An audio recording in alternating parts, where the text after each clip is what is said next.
सुप्रभातम विद्यार्थियों, आप सभी का अलंकार की कक्षा में स्वागत है। मैं कुलदीप शर्मा, सहायक आचार्य, राजकीय कन्या महाविद्यालय सवाई माधोपुर।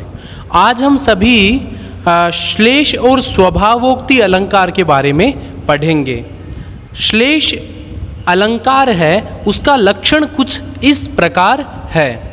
श्लिष्टै पदै अनेकार्थाभिधाने श्लेष इष्यते। अब देखो इसका अर्थ क्या होता है कि श्लिष्टै ही पदै ही, यहाँ पर तृतीया बहुवचन है। श्लिष्टै ही पदै ही में पदै ही है वो विशेष्य है और श्लिष्टै है वो विशेषण है। आपको पता है पद किसको बोलते हैं? सुप्तिंगंतम पदम, अर्थात जब सु औजस अमोट सस आदि या तिप तस्जी आदि जब पीछे लग जाए तो वो पद बनता है। तो पदई ही में तृतीया बहुवचन है। इसका अर्थ क्या हो गया? पदों के द्वारा। अब पद की विशेषता क्या है? वो पद श्लिष्ट होना चाहिए। श्लिष्ट का अर्थ होता है अनेकार्थ वाले शब्द। श्लिष्ट शब्द का अर्थ होता है जब अनेक अर्थ वाले जो शब्द है उनको हम क्या कहेंगे? श्लिष्ट कहेंगे। ठीक है, तो ऐसे बहुत सारे अर्थों वाले शब्दों के द्वारा किसका अभिधान हो? अनेकार्था। अब यहाँ पर अनेक अर्था का मतलब क्या होता है? विविध प्रकार के अर्थों का अभिधान का मतलब कहना श्लेष कहलाता है। सामान्य आपको इसके बारे में कुछ बातें बताता हूँ। विद्यार्थियों, जो श्लेष शब्द है जिसका अर्थ होता है जुड़ना या चिपकना, जहाँ अनेक शब्द मिलकर एक रूप अर्थवान बन जाते हैं तब वह श्लेष अलंकार कहा जाता है। समान रूप में दिखाई देने वाले शब्द के यदि अर्थ भिन्न है तो वहाँ शब्द भी भिन्न है, ऐसा माना जाता है। जैसे बादलों के लिए एक शब्द है घन और उसके बाद में एक घन है जिसका अर्थ होता है अविरल अर्थ। ठीक है, तो ये यदि दोनों का प्रयोग एक अर्थ में किया जाए, अर्थात एक बार प्रयोग करने से दो अर्थों का बोध हो जाए तो वहाँ श्लेष अलंकार होता है। विद्यार्थियों, शब्द तो एक ही प्रयोग होगा घन, पर उस घन के दो अर्थ निकलेंगे। पहला अर्थ क्या निकलेगा? बादल। दूसरा अर्थ अविरल अर्थ आएगा। यहाँ लक्षण में जो पद आया है, पद शब्द से इकाई को समझाया गया है, अतः जितने भी अनेकार्थ संभव है उसको श्लेष भेद माना जाता है। अब एक महत्वपूर्ण बात है जो प्रतियोगी परीक्षा में पूछी गई थी, वो क्या है कि श्लेष के कितने प्रकार होते हैं? विद्यार्थियों, श्लेष 8 प्रकार से हो सकता है। वर्ण, जब कभी एक आधा वर्ण है, एक ही वर्ण के अंदर दो अर्थ आ रहे हैं या अधिक अर्थ आ रहे हैं तो उसको वर्ण श्लेष कहेंगे। उसी प्रकार प्रकृति, धातु के अंदर ऐसा कुछ होता है जिसके कारण लिखी हुई एक धातु रहती है पर वहां पर उसके दो अर्थ आते हैं। इसी प्रकार प्रत्यय का, विभक्ति का, पद का, लिंग का, वचन का, भाषा का, इस प्रकार से विद्यार्थियों श्लेष के 8 प्रकार होते हैं। इस प्रकार श्लेष में दो बातें पाई जाती है। श्लिष्ट पद का प्रयोग केवल एक ही बार होता है और वह उस स्थान पर अनेक या अनेक अर्थों की प्रतीति कराता है। अब मैं आपको एक उदाहरण देता हूँ, उस उदाहरण के द्वारा इस लक्षण को हम अच्छे से समझेंगे। देखो, एक उदाहरण है, प्रतिकूलतामुपगते हि विधौ विफलत्वमेति बहुसाधनता अवलंबनाय दिन भर्तुरभुन्न पतिष्यता कर सहस्रमपि। अब देखो यहाँ पर आप इसका अर्थ क्या होता है? यहाँ पे प्रथम चरण में आप देखो विधौ लिखा हुआ है। इस विधौ के अंदर क्या है विद्यार्थियों? श्लेष है। कैसे? देखो, विधु भी शब्द होता है और विधि भी शब्द होता है। अब विधौ है वो विधि शब्द की सप्तमी एक वचन भी विधौ बनता है। ठीक है, और विधि शब्द की भी सप्तमी एक वचन विधौ और विधु शब्द की भी सप्तमी एक वचन विधौ बनती है। अब यहाँ पर यह कोई नहीं कह सकता है कि ये जो विधौ है यह विधौ पद विधि शब्द की सप्तमी एक वचन है या विधु शब्द की सप्तमी एक वचन, दोनों में बनता तो विधौ ही है। तो अब इसका दो अर्थ होंगे इस पूरे के पूरे श्लोक का। क्या अर्थ होगा? पहले विधु अर्थ को लेते हैं। विधु का अर्थ होता है चंद्रमा। तो चंद्रमा के अर्थ के हिसाब से इसका अर्थ कैसे बनेगा कि प्रतिकूलताम उपगते ही विधौ, चंद्रमा के प्रतिकूल जाने पर विफलत्वमेति बहुसाधनता, जितने भी साधन है, सोर्सेज है, सब के सब निष्फल हो जाते हैं, बेकार हो जाते हैं। कैसे?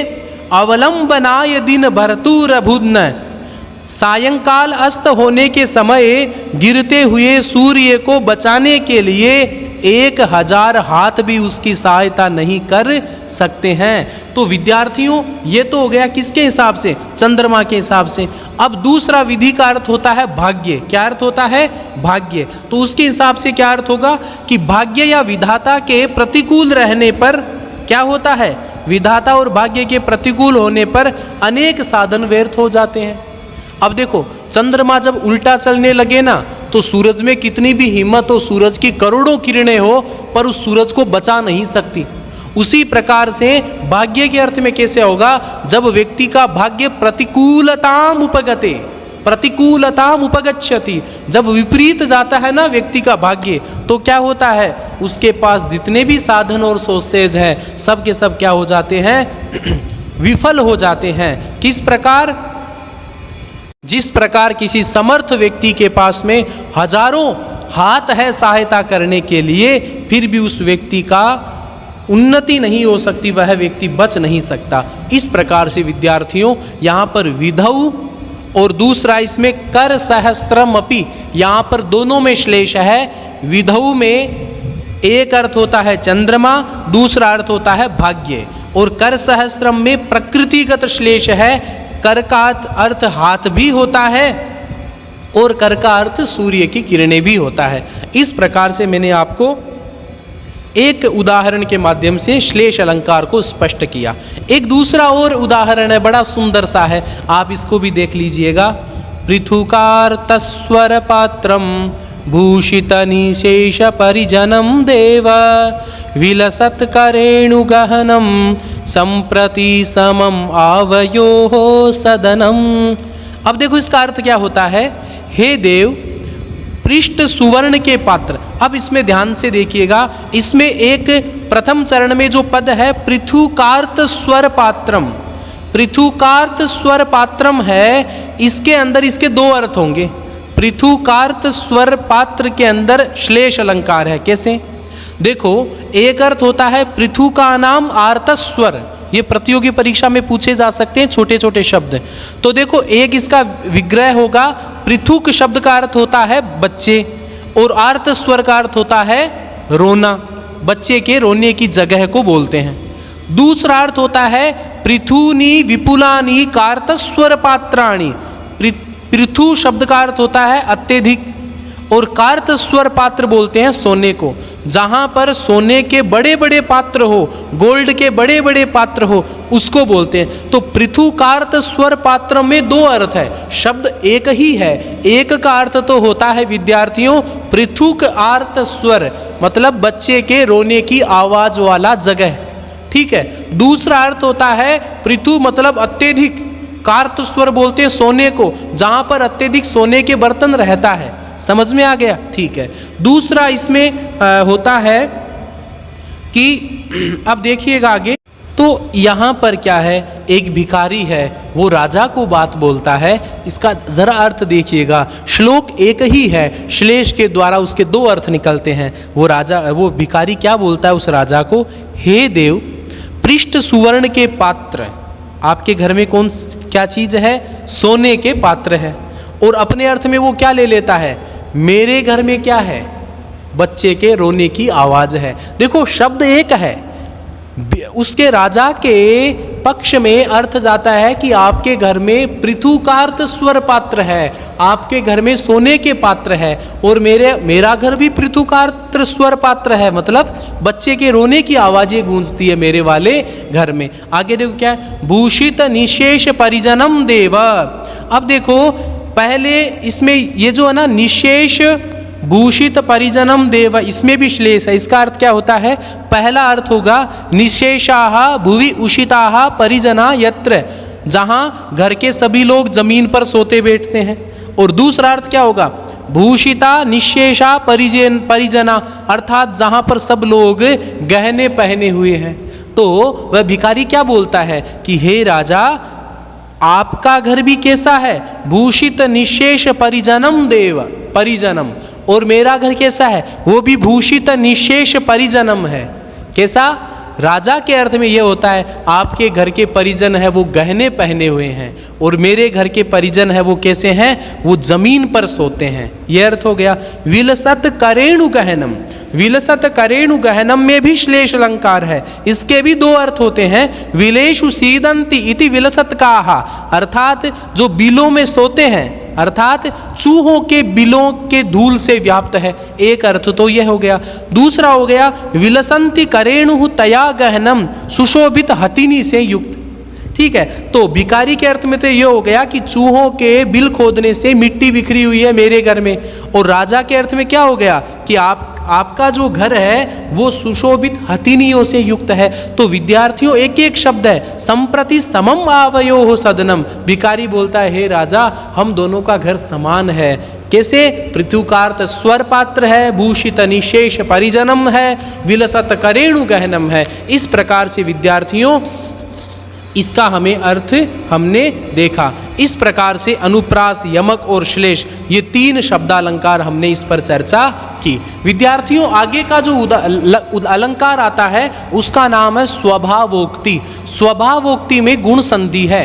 गुण संधि में क्या होता है? अदेंग गुण नाम का सूत्र है, वह कहता है ए ओ, ये तीनों गुण संज्ञक पद है। ठीक है, अब देखो स्वभावोक्ति में स्वभाव का ए और उक्ति का उ, ए प्लस उ मिलकर क्या होगा विद्यार्थियों?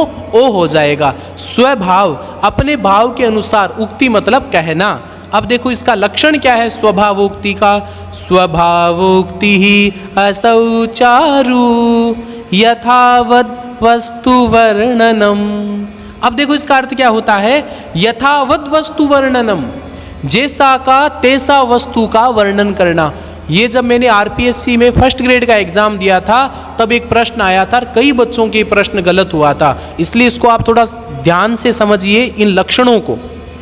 यथावद वस्तु वर्णनम, जैसा का तैसा वस्तु का वर्णन होता है, पर वो वस्तु कैसा होना? वस्तु स्वभाव कैसा होना चाहिए?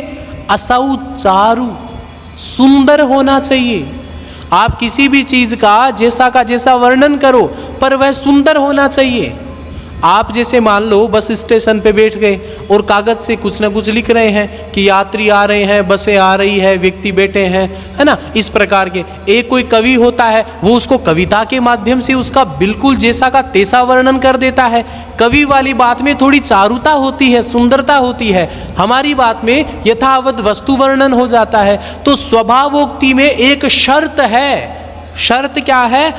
असौ चारु, जो वर्णन करो आप यथावत वर्णन करो, वो सुंदर होना चाहिए। इस शर्त को भूल मत जाना आप, है ना। तो अर्थ देखिएगा, अत्यधिक चमत्कार के साथ वस्तुओं का जैसा का तैसा वर्णन करना स्वभावोक्ति का वर्णन कहा जाता है। जैसे सूरदास जी करते हैं ना भगवान श्री कृष्ण का, जब वो माखन खा रहे होते हैं एज इट इज वर्णन कर देते हैं, पर सुनने वाले को लगता है, पढ़ने वाले को लगता है क्या बात कही है। हमारे घर में भी बच्चा माखन खाता है, पर जो सूरदास जी ने जो भगवान श्री कृष्ण का वर्णन किया है वो अत्यद्भुत है। यही अंतर है स्वभावोक्ति में असौ चारु कहने का। यह वस्तु स्वभाव वर्णनात्मक है, प्रकरण प्राप्त वस्तुओं की स्वाभाविकता का वर्णन है, उस वस्तु को प्रत्यक्ष सा कर देता है और सह हृदयों के दिल को अत्यंत आकृष्ट करता है, अट्रैक्ट करता है। अतएव यह अत्यंत चमत्कारी होता है। इस अलंकार में किसी वस्तु का अत्यधिक स्वाभाविक वर्णन होता है। विद्यार्थियों, सीधी सी बात यही है, जैसा का तैसा सुंदर वर्णन करना स्वभावोक्ति कहलाता है। इसका एक उदाहरण देखो, अभिज्ञान शाकुंतलम का क्या है? ग्रीवाभंगाभिरामम मुहुरुनुपतति सेन्दने बद्ध दृष्टि पश्चार्धेन प्रविष्टः शरपतन भयात् भूयसा पूर्वकायम। अब इस श्लोक में आप देखेंगे इसका अर्थ अभिज्ञान शाकुंतलम में बड़ा सुंदर है। गर्दन को पीछे मोड़ने से सुंदर, पीछे जाते हुए रथ पर बार बार दृष्टि लगाता हुआ, बाण के डर से शरीर का पिछला भाग आगे वाले भाग में प्रविष्ट कराता हुआ, आधे खाए हुए मुख से गिरते हुए घास को मार्ग पर गिराता हुआ, अधिक कूदने के कारण आकाश में अधिक और भूमि में थोड़ा सा यह मृग दौड़ रहा है, इसे देखो। अब विद्यार्थियों, यहाँ पर जो रथी है वो महाराज दुष्यंत से कहता है कि वो क्या होता है, इनके आगे एक हिरण भाग रहा होता है, तो हिरण क्या बार बार पीछे देखता है। तो देखो कालिदास जी बड़ा सुंदर वर्णन करते हैं उस हिरण का, बिल्कुल एज इट इज वर्णन करते हैं, यथावत करते हैं, जो हमें चारू और सुंदर भी लगता है। इसी प्रकार से इसमें बताया है कि किस प्रकार से एक हिरण होता है, उसकी स्वाभाविक चेष्टा होती है। उसी प्रकार आगे देखो, एक और है, इसका श्लोक है, अर्धपीतस्तनं मातुः आमर्द क्लिष्टकेसरं प्रक्रीडितुं सिंहशिशुं बलात्कारेण कर्षति।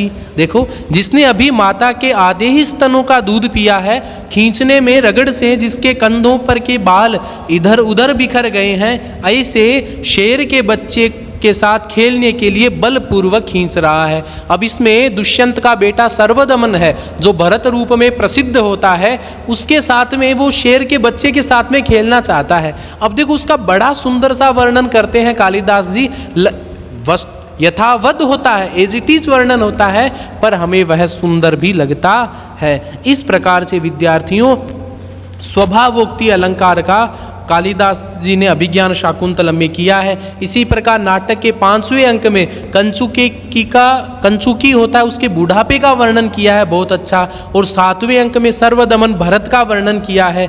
ये जो जितने भी उदाहरण मिलते हैं, ये हमें स्वभावोक्ति के मिलते हैं। आप ध्यान रखिएगा, 3 शब्दालंकार थे, अनुप्रास, यमक और श्लेष। इनमें केवल हम शब्दों के बारे में देख रहे थे। स्वभावोक्ति के बाद में अर्थालंकार प्रारंभ हो गए हैं। बिना श्लोकों के अर्थ को जाने बिना आप अलंकार का निर्धारण नहीं कर सकते, इसलिए आप इन श्लोकों को अच्छे से पढ़ करके, समझ करके, ये जो लक्षण मैं बता रहा हूँ इसको घटा करके आप देखिए, ताकि कंपटीशन एग्जाम में जब ऐसे प्रश्न आए, और बहुत जगह ऐसे प्रश्न आते हैं जिनका आपके चयन के अंदर बहुत अच्छी भूमिका ये निभा सकते हैं।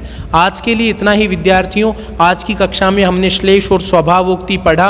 कल की कक्षा में हम रूपक और उपमा अलंकार पढ़ेंगे। आज के लिए इतना ही। आप सबको बहुत बहुत धन्यवाद।